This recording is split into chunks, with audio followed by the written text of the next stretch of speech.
വിവാഹിതയായിരുന്നു അവൾ, ഒരമ്മയും. എന്നിട്ടും അവൾക്ക് അയാളോട് പ്രണയം തോന്നി. അവൾക്കറിയാമായിരുന്നു തെറ്റു തന്നെയാണ് എന്ന്. പക്ഷേ ഒറ്റപ്പെടലിന്റെ വക്കിൽ നിന്നും ഒരിക്കൽ കൈപിടിച്ചു കയറ്റിയത് അവനായിരുന്നു. നിരാശയുടെ പടുകുഴിയിലേക്ക് വീഴാൻ നിന്നപ്പോൾ, ആരോടെങ്കിലും ഒന്ന് സംസാരിച്ചില്ലെങ്കിൽ ഭ്രാന്ത് പിടിക്കുമെന്ന് സ്വയം തോന്നി തുടങ്ങിയപ്പോൾ ആശ്വാസമായി വന്നത് അവൻ മാത്രമാണ്.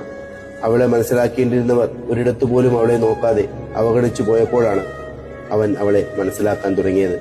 അവളെ കേൾക്കാൻ അവന്റെ കാതുകൾ നൽകിയത്, മനസ്സിലാക്കാൻ ശ്രമിച്ചത്. മണിക്കൂറുകളോളം അവർ സംസാരിച്ചു തുടങ്ങി. മടുപ്പില്ലാതെ പരസ്പരം അറിയാൻ ശ്രമിച്ചു.